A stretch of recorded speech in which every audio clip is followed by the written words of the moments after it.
रात का वक्त था। झिल्ले के सरकारी दफ्तर में एक आदमी बैठा था, खामोश मगर भीतर ज्वालामुखी जल रहा था।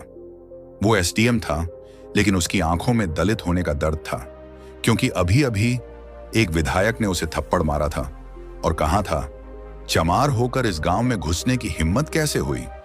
वो आदमी चुप था, मगर उसकी चुप्पी इतिहास बनने वाली थी, क्योंकि उसी वक्त कहीं दूर राजस्थान में एक नाम गूंज उठा, कविता भील आ रही है।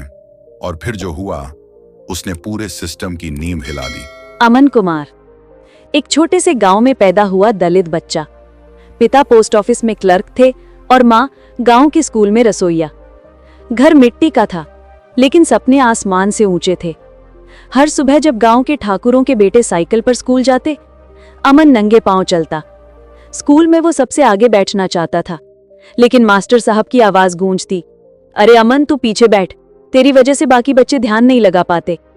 वो पीछे बैठता और मन में कहता, एक दिन देखना, मैं सबसे आगे बैठूंगा, उस जगह जहां जाति नहीं संविधान चलेगा। 12 साल की उम्र में जब गांव के मेले में पहली बार उसने जाति का विनाश किताब खरीदी, तब उसे समझ नहीं आया कि किताब में आग है या सच। रात भर उसने पढ़ा, शिक्षित बनो, संगठित बनो, संघर्ष करो। उसके अंदर एक ज्वाला जल उठी।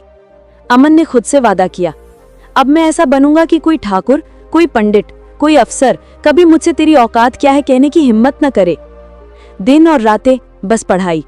कभी बिजली नहीं होती तो लालटेन की लौ में किताबें पढ़ना, कभी पेट खाली तो पानी से भूख मिटाना। कॉलेज में भेदभाव, हॉस्टल में अपमान, पर हर बार उसके सिर पर अंबेडकर की तस्वीर सामने होती। आखिरकार यूपीएससी के रिजल्ट में एक नाम चमका, अमन कुमार, एसडीएम चयनित। पूरा गांव हक्का बक्का। जिसे कल तक चमार का बेटा कहते थे, आज वही सर बन गया। मां शीतल ने आंसू पोंछे, बेटा, बाबा साहेब सच में भगवान थे। अमन मुस्कुराया, नहीं मां, वो भगवान नहीं, संविधान थे। एसडीएम बनते ही उसे लगा कि अब सब ठीक हो जाएगा, पर जल्दी समझ आया, कुर्सियां बदलती हैं, सोच नहीं। मीटिंग में जब वो अपनी फाइल पेश करता तो अक्सर कहते, अरे अमन साहब, आपकी सिफारिश किसने की? और फिर पीछे से फुसफुसाहट, आरक्षण से आया है। एक दिन चपरासी तक ने कह दिया, मैं इस चमार के साथ काम नहीं करूंगा। वो चुप रहा, मगर अंदर लावा उबल रहा था। उसने फाइल बंद की, धीरे से बोला, एक दिन ये संविधान बोलेगा और तुम सब सुनोगे। एक केस आया, दलित परिवार की जमीन दबंगों ने कब्जा ली थी। अमन ने आदेश दिया, जमीन वापस दिलाई जाए। अगले ही दिन अफवाह फैल गई, एसडीएम ठाकुरों के खिलाफ काम कर रहा है। धमकी आने लगी, फोन पर आवाज आती, तेरी कुर्सी बची नहीं अब। लेकिन अमन नहीं डरा। हर केस में वो संविधान के शब्दों से जवाब देता। एक सुबह उसके दफ्तर में खबर आई, सर, दलितों की जमीन फिर छीनी जा रही है। वो बिना देर किए गाड़ी में बैठ गया।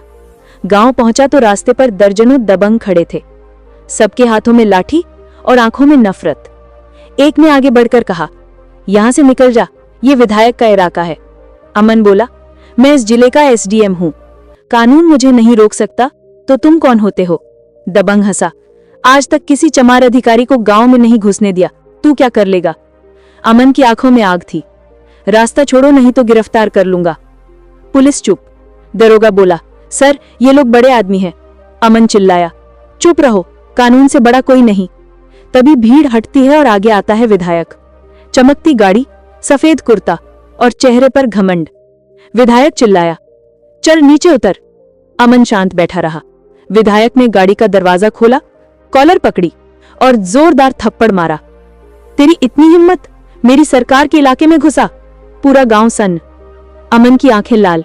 धीरे से बोला, सर, आपने एक एसडीएम को नहीं, संविधान को थप्पड़ मारा है। विधायक हंसा, संविधान क्या करेगा? अमन बोला, अब मैं नहीं, संविधान बोलेगा। उसने डीएम को फोन किया, सर, मुझे जाति सूचक गालियां दी गई, हमला हुआ। डीएम बोला, चुप रहो अमन, मामला मत बढ़ाओ। फोन कट गया। अमन का सिर झुक गया, लेकिन आत्मा गरजी, ठाकुर, तूने कानून को ललकारा है, अब तू नहीं बचेगा। अगले ही दिन पुलिस उसके घर पहुंची। दरोगा बोला, तलाशी का आदेश है। घर उलट पुलट कर दिया गया और फिर नकली नोट निकाल दिए गए। अमन चीखा, ये झूठ है, मुझे फंसाया जा रहा है। पुलिस ने हथकड़ी लगाई, थाने ले जाकर पीटा गया और फिर वही शब्द, अब कहां गया तेरा संविधान, चमार की औलाद। थाने का सीसीटीवी फुटेज किसी ने लीक कर दिया। वीडियो में साफ दिखा एक एसडीएम को जाति सूचक शब्दों से पीटा जा रहा है। वीडियो सोशल मीडिया पर फैल गया, पूरे देश में आग लग गई। ट्विटर, फेसबुक, यूट्यूब सब जगह एक ही नाम, #Justice for Aman SDM। इसी बीच राजस्थान के एक ऑफिस में बैठी थी कविता भील। कविता ने वीडियो देखा, उसकी आंखें नम, फिर अचानक गुस्से में लाल। उसने ट्वीट किया, घबराओ मत, अब संविधान आ रहा है। पोस्ट पर लाखों लाइक, हजारों कमेंट। दीदी आओ, अब आपकी जरूरत है। सरकार हिल गई, डीएम को फोन, एसपी को कॉल, कविता भील को किसी भी हालत में रोको, लेकिन कोई रोक न सका। उसने फोन उठाया, डीएम साहब, जितनी पुलिस चाहो भेज दो, पर आज संविधान बोलेगा। फोन कट गया। डीएम के माथे पर पसीना। 200 गाड़ियों का काफिला, सबकी छतों पर नीले झंडे, स्लोगन गूंज रहे थे, जय भीम, संविधान जिंदाबाद। कविता भील आगे की गाड़ी में, नीली साड़ी, आंखों में तूफान। कमिश्नर ऑफिस के बाहर पुलिस की लाइन, दरवाजा बंद। पुलिस बोली, कविता जी आप अंदर नहीं जा सकती। कविता मुस्कुराई, तूफान को कोई दरवाजा नहीं रोक सकता। वो बढ़ी, पुलिस हट गई।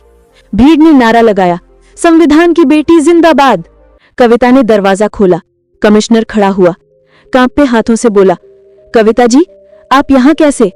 कविता ने मेज पर हाथ पटका, कौन सा कानून कहता है कि एसडीएम को जाति देखकर रोका जाए? अगर आप न्याय नहीं कर सकते तो कुर्सी छोड़ दो। कमिश्नर बोला, आप हमें धमका रही हैं? कविता गरजी, धमकी नहीं, चेतावनी है। जुल्म जब हद से बढ़ता है तो कविता भील आती है। वो झुकी नहीं, कह दिया, 20 मिनट में एसडीएम अमन मेरे सामने होना चाहिए, वरना दिल्ली का रास्ता खुल जाएगा। पुलिस ने रास्ता छोड़ा। कविता का काफिला गांव की ओर निकला। गांव में घुसने से पहले ठाकुरों ने रस्सी बांधी थी, कविता भील का प्रवेश वर्जित। कविता उतरी, रस्सी तोड़ी और बोली, अगर मेरा रास्ता रोकने की हिम्मत है तो संविधान से भी लड़ लो। भीड़ गरज उठी, जय भीम। कविता गांव में पहुंची, दलित बस्ती कांप उठी। बूढ़ी मां रोई, दीदी हमारे एसडीएम को बचा लो। कविता ने कहा, अब संविधान बोलेगा। थोड़ी देर में अमन लाया गया, टूटा हुआ, थका हुआ, मगर सिर ऊंचा। कविता ने उसे गले में गाया, तूने हार नहीं मानी, इसीलिए संविधान जिंदा है। फिर डीएम, कमिश्नर, दरोगा सबके नाम पढ़े, निलंबित किया जाता है। भीड़ तालियों से गूंज उठी। गांव के ठाकुर आगे आए, कविता के पैरों में झुककर बोले, दीदी हमने गलती की, माफ कर दो, हम भी अब बराबरी में जीना चाहते हैं। कविता बोली, माफी से नहीं, बदलाव से साबित करो। ठाकुरों ने नीले पट्टे गले में पहने, बोले, जय भीम, अब जात नहीं संविधान चलेगा। कविता ने माइक उठाया, भाइयों बहनों, आज हमने किसी को हराया नहीं, बल्कि संविधान को जिंदा किया है। जिस दिन हम चुप हो जाएंगे उसी दिन जुल्म जीत जाएगा। भीड़ रो पड़ी। कविता ने अमन से कहा, अब जा, अपनी कुर्सी संभाल, संविधान के रक्षक। अमन मुस्कुराया, जय भीम। गाड़ी में बैठने से पहले एक छोटी दलित बच्ची भागी, दीदी मेरे पास देने को कुछ नहीं, बस ये 5 रुपए हैं। कविता झुकी, आंखें नम, कहा, इन्हें संभाल कर रखना, ये संविधान की नींव है। काफिला चला गया। गांव की धूल में आज हवा कुछ अलग थी, भय नहीं, सम्मान था। दोस्तों, ये कहानी सिर्फ अमन या कविता भील की नहीं, ये हर उस इंसान की है जो अन्याय के सामने झुकता नहीं। क्या आप सोचते हैं कि कविता भील ने सही किया? अपने विचार कमेंट में लिखिए। और अगर आप भी संविधान में भरोसा रखते हैं तो इस वीडियो को लाइक, शेयर और सब्सक्राइब जरूर करें। जय भीम, संविधान जिंदाबाद।